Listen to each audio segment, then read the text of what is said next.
5월 3일 주일 예배를 시작하도록 하겠습니다. 하나님께서 오늘 우리에게 주신 말씀은 신명기 10장 13절 말씀입니다. 이 말씀을 현대의 성경으로 보도록 하겠습니다. 제가 이 말씀을 봉독하도록 하겠습니다. 그러므로 내가 오늘 여러분에게 전하는 주님의 명령과 계명에 따라서만 사십시오. 여러분이 그대로만 하면 복을 받아 행복해질 것입니다. 아멘. 오늘도 하나님께서 우리에게 주신 말씀을 듣기 전에 잠시 기도하고 하나님이 주시는 말씀을 듣도록 하겠습니다. 하나님 아버지 감사합니다. 오늘도 저희들을 사랑하사 하나님의 말씀을 들을 수 있는 예배의 자리로 불러주시고 이 자리에 함께 하시는 하나님께서 저희 모두에게 말씀하여 주시니 감사합니다. 오늘도 저희의 마음의 문을 활짝 열어주시고 저희의 영의 길을 열어주셔서 하나님 아버지께서 바로 나에게 해주시는 그 말씀을 듣게 하시고 그 말씀을 통해서 하나님의 놀라우신 사랑을 다시 한번 기억하며 그 사랑에 힘입어 담대하게 세상을 살아가는 저희가 될 수 있도록 은혜 베풀어 주옵소서. 예수님의 이름으로 감사하며 기도드리옵나이다. 아멘. 하나님께서 우리에게 말씀하셨습니다. 우리가 예수님을 믿으면 우리는 변화됩니다. 우리가 예수님을 닮아서 능력자로, 특별히 변화의 능력자로 살아가게 된다라고 말씀하셨어요. 우리가 그렇게 변화의 능력자로 살아갈 때 먼저 우리가 세상을 변화시키기에 앞서서 먼저 우리 자신, 내 자신을 변화시키는 변화의 능력자로 살아간다라고 말씀하셨습니다. 그러면서 지난주에는 그러면 우리가 그렇게 변화되는데 도대체 구체적으로 무엇이 변화되는가? 물론 우리가 예수님을 믿은 후에 우리가 여러 가지 변화가 있겠지만 그 중에 아주 중요한 거 하나님께서 지난주에 말씀해 주실 때 누가복음 4장 18절 말씀 주의 성령이 내게 임하셨으니 이는 가난한 자에게 복음을 전하게 하시려고 내게 기름을 부으시고 나를 보내사 포로된 자에게 자유를 눈먼 자에게 다시 보게 함을 전파하며 눌린 자를 자유롭게 하고 메시아이신 예수님께서 이 땅에 오셨을 때 어떤 일이 일어나는지에 대해서 이미 이사야 선지자를 통해서 예언하신 그 말씀을 예수님께서 2000년 전에 이 땅에 오신 이후에 해당해서 선포하십니다. 그리고 이 말씀 그대로 이루어집니다. 예수님을 통해서 이제 눈먼 자에게 다시 보게 함을 전파하며 눈먼 자가 다시 보게 된다. 보지 못하던 사람이 다시 보게 된다. 우리가 예수님을 믿으면 보지 못하던 것을 보는 사람으로 변화된다 라고 말씀하셨습니다. 그러면서 우리가 그럼 무엇을 보지 못했는데 무엇을 보게 되는가? 하나님께서 말씀하실 때 우리가 예수님을 믿으면 이제 성령님이 우리와 함께 하시고 성령님이 능력으로 역사하셔서 우리를 예수님을 닮아가게 하실 때 예수님처럼 사람들의 마음의 아픔과 고통을 볼 수 있는, 전에는 사람들의 마음이 어떤지 관심도 없었고 보이지도 않았어요. 근데 예수님을 믿음으로 인해서 어느 순간부터 성령님이 역사하시니까 그 사람의 마음에 그 아픔과 고통이 보여지는 겁니다. 그런 놀라운 변화가 우리한테 일어난다라고 말씀하셨어요. 우리가 이 말씀을 들으면서 하나님께서 이제 나를 그렇게 변화시켜 주시는구나. 이제 우리가 변화되는데 먼저 내가 사람들의 마음에 아픔과 고통을 볼 수 있는 사람으로 변화되는구나 라는 이 말씀을 들을 때 우리 마음속에 야 신난다. 야 정말 좋다. 내가 예전에는 사람들의 마음이 어떤 마음을 가지고 있었는지 전혀 몰랐는데 이제 사람들의 마음에 아픔과 고통을 볼 수 있구나. 야 정말 기쁘다. 하나님 감사합니다. 제가 사람들의 마음의 아픔의 고통을 전혀 몰랐었는데 보지 못했는데 그 아픔과 고통을 보게 해주셔서 감사합니다. 그렇게 감사하면서 일주일 내내 살아가면서 이 말씀이 우리 안에 남아서 야 내가 사람들의 마음의 아픔과 고통을 볼 수 있어. 아픔과 고통을 볼 수 있어. 그렇게 신나게 한 주 내내 이 말씀으로 인해서 우리가 기쁘게 살아가야 되는데 근데 문제는 우리의 삶의 현실에서는 사실 우리가 그렇게 이 말씀으로 인해서 일주일 내내 그렇게 기쁘게 살아갔는가? 우리가 이 말씀을 들을 때 하나님께서 성령님이 능력으로 역사하셔서 뭔가 놀라운 일을 하시긴 하셨는데, 그런데 우리 마음은 뭔가 복잡합니다. 그리고 우리 마음은 뭔가 엄청난 일을 해주시긴 해주셨는데 뭔가가 부족하지 않는가라는 생각이 우리 마음에 계속 듭니다. 왜냐하면 우리는 누구나 행복한 삶을 살기를 원합니다. 그런데 대부분의 사람들은 그 행복한 삶을 살기 위해서 필요한 것이 무엇이냐? 라고 물었을 때 돈과 명예, 권력. 돈이나 명예나 권력이 있어야 우리가 행복한 삶을 살 수 있다라고 생각한다는 것. 따라서 예수님께서 우리를 변화시켜 주실 때, 우리가 예수님을 믿으면 보지 못하던 것을 보게 하실 것이면, 그렇게 우리가 행복한 삶을 사는데 중요하다라고 생각되는 돈이나 명예나 권력을 가질 수 있는 방법을 보여주시면 좋을 것 같은데, 하나님께서는 돈이나 명예나 권력을 가진 것과는 별로 크게 상관이 없는 것 같은 사람들의 마음의 아픔과 고통을 볼 수 있게 해주신다라고 말씀한다는 겁니다.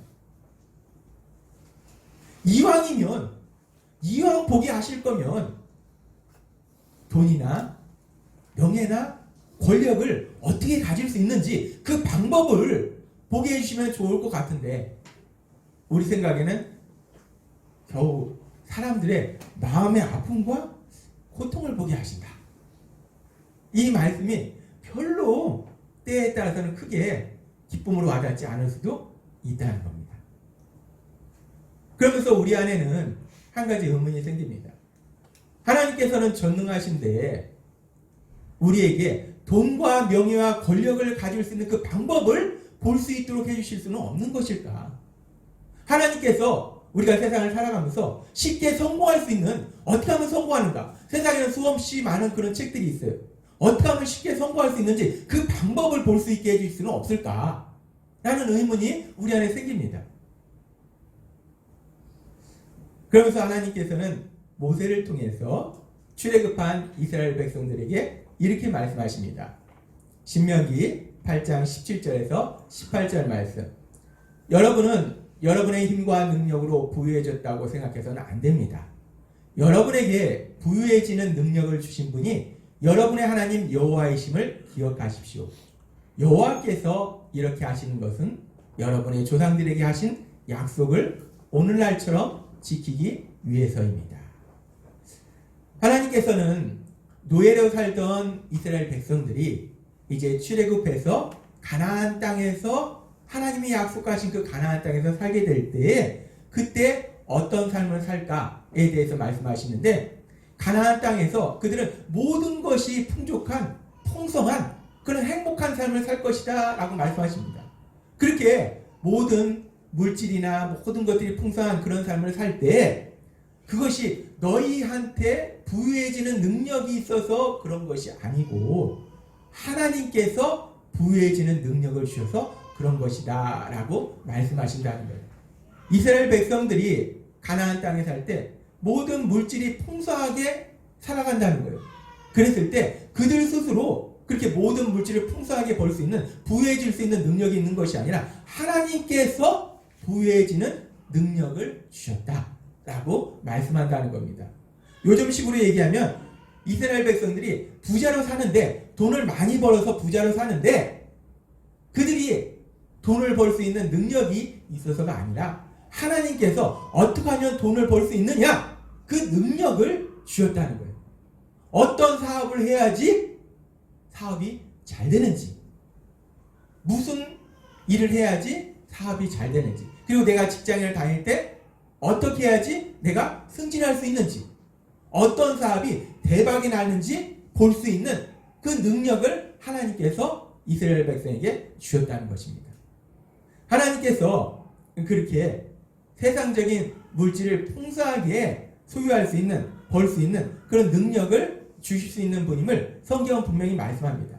하나님께서는 그렇게 돈을 벌 수 있는, 어떻게 하면 돈을 벌 수 있는지 그 방법을 볼 수 있는 것도 하나님께서 해주실 수 있고, 어떻게 하면 권력을 가질 수 있는지 그 방법을 볼 수 있도록 해주실 수도 있습니다.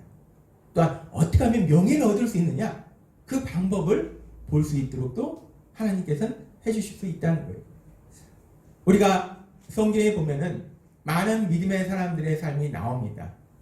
이 성경은 구약의 어떤 이스라엘에 살았던 그 사람들의 사실에 대해서, 역사적 사실에 대해서 얘기하고 있을 때, 믿음의 사람 아브라함은 하나님을 믿는 사람이었는데 우리가 알다시피 부자였습니다.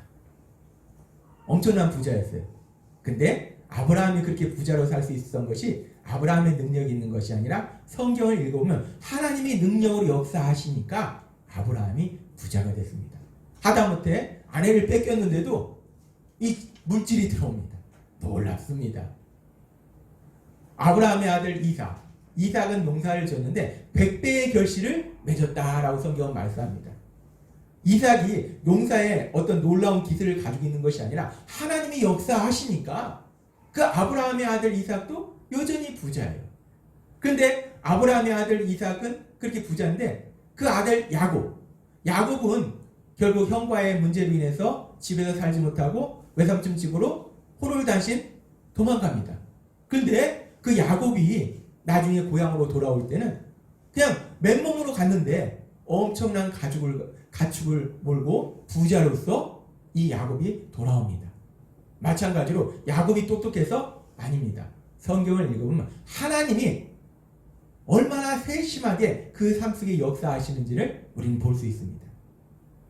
또한 우리가 성경에서 보면은 요셉이라는 인물이 있습니다. 요셉은 그 당시 세계 최강대국인 애굽의 권력의 2인자, 그 총리의 자리, 그 권력을 가지게 됩니다. 요셉이 똑똑해서 아닙니다. 성경을 보면 하나님이 능력으로 역사하십니다. 다윗은 이스라엘의 왕이라는 그 막강한 권력을 가졌고, 다니엘이라는 사람은 포로로 잡혀갔는데, 패전국의 백성으로 포로로 잡혀갔는데도 불구하고, 그런데 바벨론과 바사에서 아주 높은 그 권력을 가지는 놀라운 역사가 일어납니다. 이 모든 것이 우리가 성경을 보면 하나님께서 능력으로 역사하시니까 이 모든 것이 일어난다는 겁니다. 우리는 성경의 말씀을 통해서 분명한 진리를 알 수 있는데, 뭐냐면 우리가 믿는 하나님은 사람들에게 부를 줄 수도 있고 명예를 줄 수도 있고 권력을 줄 수도 있는 능력을 가진 전능하신 하나님이시다라는 걸 알 수 있어요. 그래서 다윗은 하나님의 성전을 짓기 위해서 백성들과 함께 많은 물질을 하나님께 드립니다. 그래서 다윗이 성경에 보면 이렇게 고백합니다. 역대상 29장 12절 말씀. 이 세상의 재물과 영광이 모두 주께로부터 말미암으니 주께서 원하시는 대로 사람을 부자가 되게도 하시고 권세를 얻게도 하십니다. 주께서는 이 모든 것의 주인이시오 온 세계의 주인이십니다. 아멘. 하나님은 사람을 부자가 되게도 하시고 권세를 갖게도 하신다라고 말씀한다는 거예요. 다윗이 자신의 삶을 통해서 별 볼 일 없는 정말 그 많은 형제 중에서 막내로 태어난 인정도 받지 못하는 그런 별 볼 일 없는 자신이 그런 부와 명예와 권력을 지는 그런 삶을 살면서 자신의 삶을 통해서 하나님의 말씀을 통해서 체험을 통해서 하나님의 말씀을 통해서 분명한 진리를 고백하는데 하나님이 부자가 되게도 하시고 권세를 갖게도 하신다라고 고백한다는 겁니다. 하나님은 전능하시기 때문에 하나님이 원하시는 사람을 부자로 만들어 주실 수도 있고 하나님이 원하시는 사람에게 권력과 명예를 주실 수도 있다라고 성경은 말씀한다는 겁니다. 그러면 여기서 우리가 더욱더 궁금해지는 것이 있어요. 그렇게 하나님께서 원하면 사람에게 부도 주실 수 있고 명예도 주실 수 있고 권력도 주실 수 있다는 겁니다. 따라서 하나님께서는 우리에게, 예수님을 믿는 우리에게 어떻게 하면 많은 부를 가질 수 있는지 그 방법을 보여줄 수도 있고, 어떻게 하면 권력을 줄 수 있는지. 간혹가다 엉뚱한 예수님 믿는 사람들이 예수님의 힘을 입어 세상의 권력을 차지하겠다라고 하는 사람들이 있는데, 하나님은 세상에 권력을 줄 수 있는 그 방법도 보여줄 수 있다는 겁니다.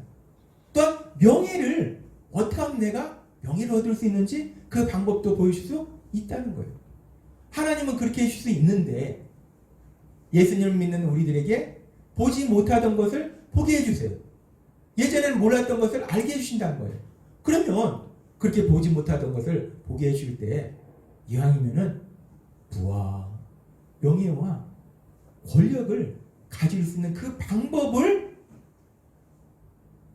보여주시면 좋을 것 같은데, 그 방법을 볼 수 있도록 해주시면 신뢰할 것 같은데, 왜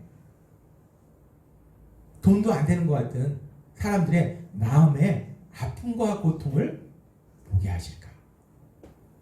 하나님이 모든 것을 할 수 있다는 그 사실을 성경의 말씀을 통해서 확인하면 확인할수록 우리는 더욱더 그 사실이 궁금해지는 거예요. 아니, 이게 더 좋은 것 같은데, 돈과 명예와 권력을 어떻게 가질 수 있는지 그 방법을 보여주시는 것이 더 좋을 것 같은데, 우리를 분명히 사랑하신다고 하시는데 왜 이거는 볼 수 있도록 하시지 않고 엉뚱하게 뭐 사람의 마음의 아픔과 고통을 보게 하시는가? 이 너무나 궁금합니다.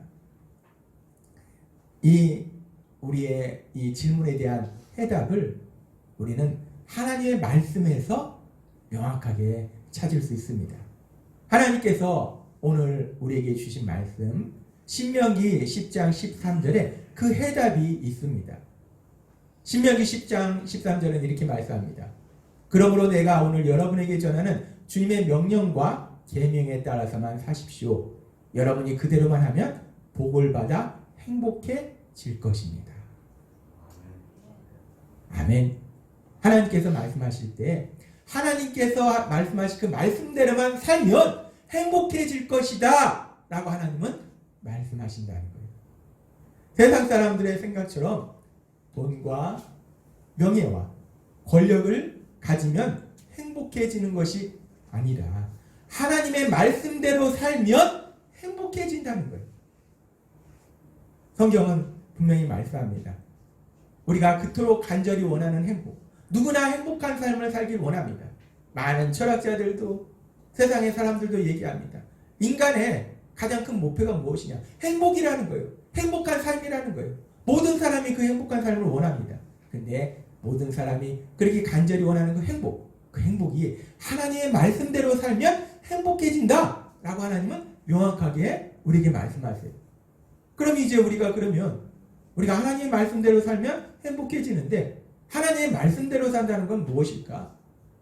예수님께서 오셨을 때 이스라엘 백성들도 도대체 그 많은 하나님 말씀 중에 중요한 게 무엇입니까? 라고 물었어요. 하나님의 말씀대로 사는 건 무엇일까? 로마서 8장 29절은 이렇게 말씀합니다. 하나님이 미리 아신 자들을 또한 그 아들의 형상을 본받게 하게 하여 미리 정하셨으니 이는 그로 많은 형제 중에서 맏아들이 되게 하려 하심이니라.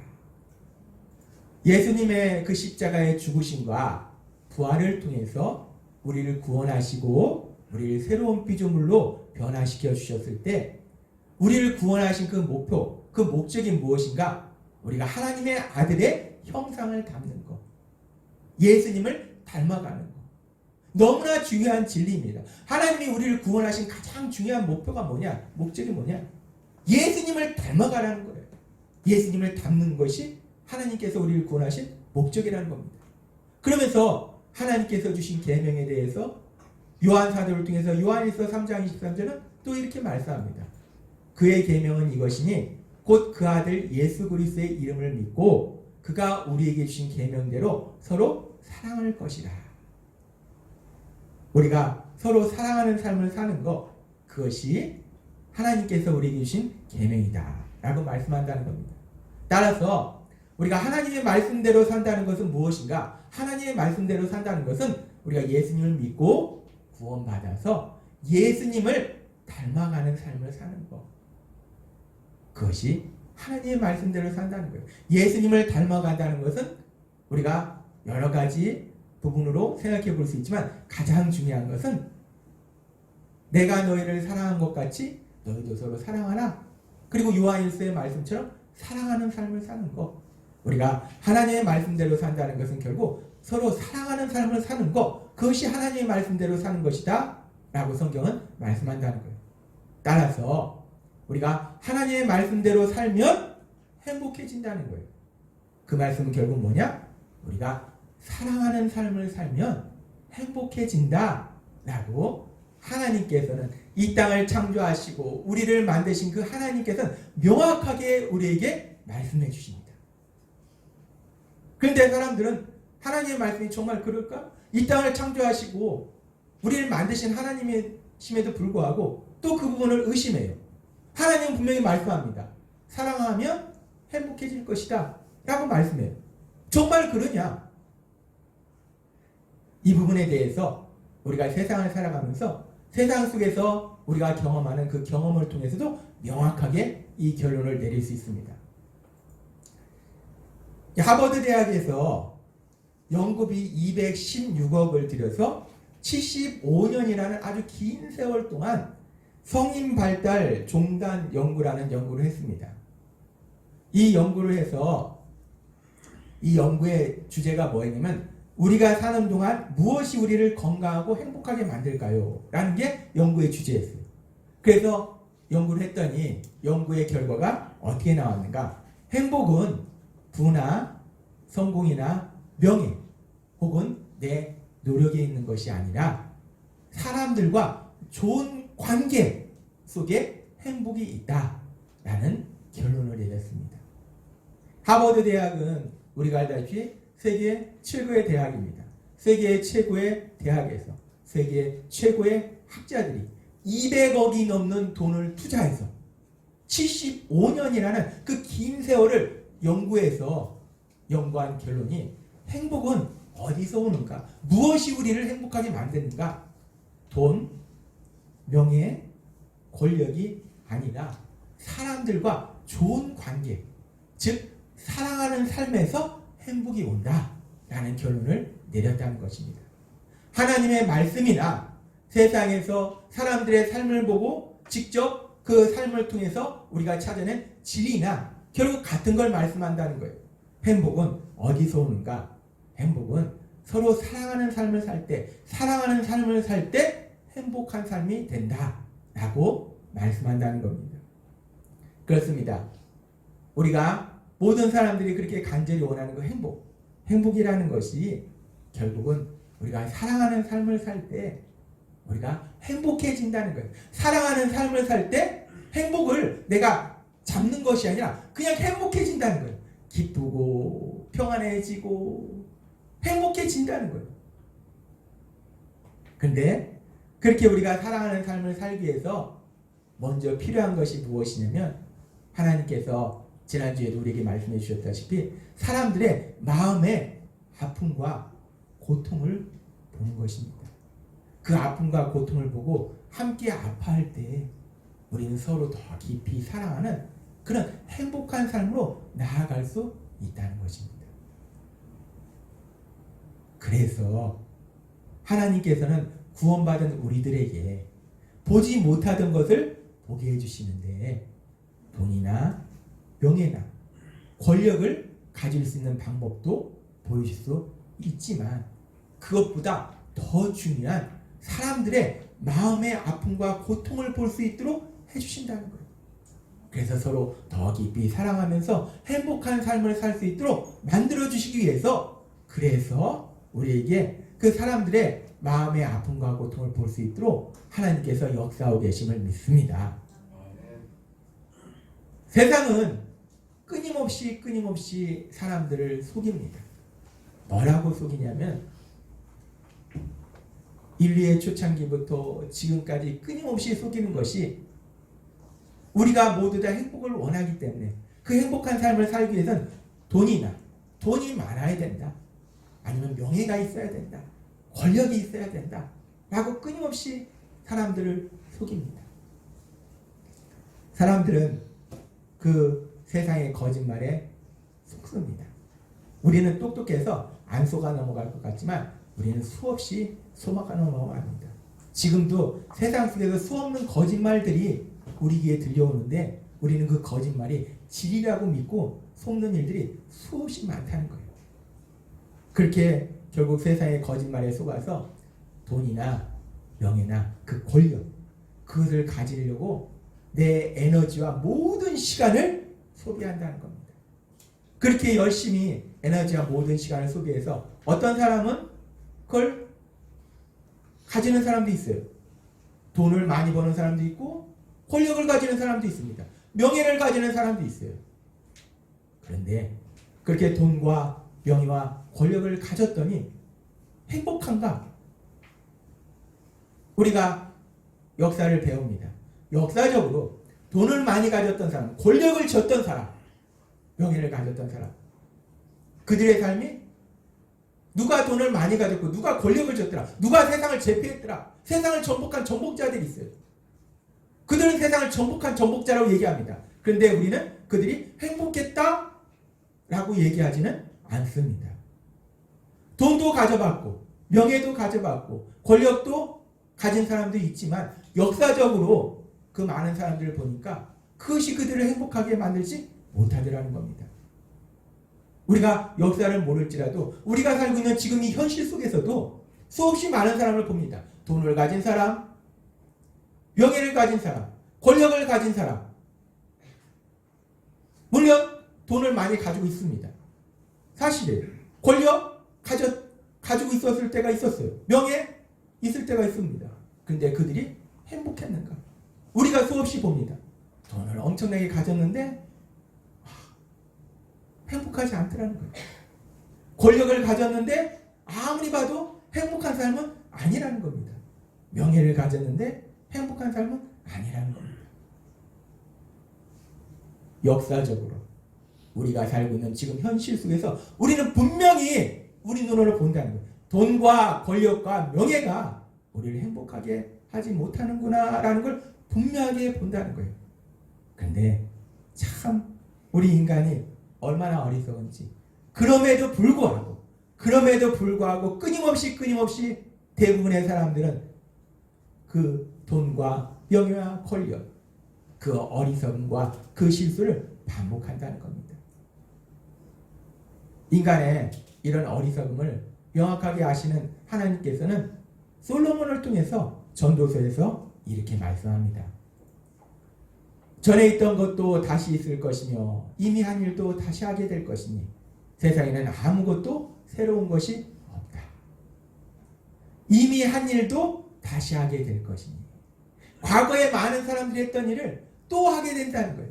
과거에 많은 사람들이 그렇게 돈과 권력과 명예를 가지려고 그 애를 써서 때로는 손에 졌는데 행복하지 못했는데 그런데 여전히 사람들은 또 그것을 그리고 시대가 지나서 그 다음 세대도 여전히 같은 일을 반복하더라는 겁니다. 세상은 그렇게 어리석고 미련하다는 거예요. 그렇게 엉뚱한 걸 지려고 시간과 에너지를 소모하고 그랬는데 그들이 원하는 행복은 손에 쥐지 못하고 그래서 결국은 그들의 허무한 인생의 말년에 내가 왜 그렇게 살았는가 라고 그들은 후회한다는 거예요. 하나님은 오늘 우리에게 분명하게 말씀해 주십니다. 행복으로 가는 지름길, 어떤 길이 행복으로 가는 길인지 명확하게 말씀해 주세요. 신명기 10장 13절 말씀. 그러므로 내가 오늘 여러분에게 전하는 주님의 명령과 계명에 따라서만 사십시오. 여러분이 그대로만 하면 복을 받아 행복해질 것입니다. 아멘. 우리가 언제 행복해지는가? 세상에 끊임없는 거짓말처럼 돈이 많으면, 권력을 지면, 명예를 지면 행복해지는 것이 아니라 하나님의 말씀대로 살면 행복해진다 라고 하나님은 명확하게 말씀하신다는 겁니다. 행복으로 가는 지름길은 결국은 돈과 명예와 권력을 가지는 것이 아니고 사랑하는 삶을 사는 것, 그것이 행복으로 가는 지름길이다 라고 하나님은 말씀하십니다. 따라서 행복으로 가는 지름길은 우리가 사랑하는 삶을 살기 위해서 사람들의 마음의 아픔과 고통을 볼 수 있는 것, 그것이 바로 행복으로 가는 지름길이다 라고 하나님은 말씀하세요. 그래서 우리가 들을 때는 이왕 보시게 하실 바에는 돈 좀 벌 수 있는 방법을, 권력을 질 수 있는 방법을 보이시면 할렐루야 하나님 감사합니다 막 이럴 텐데, 고작 마음의 아픔과 고통, 왜 고작 마음의 아픔과 고통인가 라고 우리가 생각할 수 있는 그 고작이 아니라 참된 행복으로 갈 수 있는 지름길임을 하나님 우리에게 말씀하시는 거예요. 그래서 하나님이 우리를 변화시켜 주실 때, 성령님이 능력으로 역사하실 때 우리가 전에는 보지 못했던 사람들의 마음의 아픔과 고통을 볼 수 있는 그 능력자로 세상을 살아가게 될 걸 믿습니다.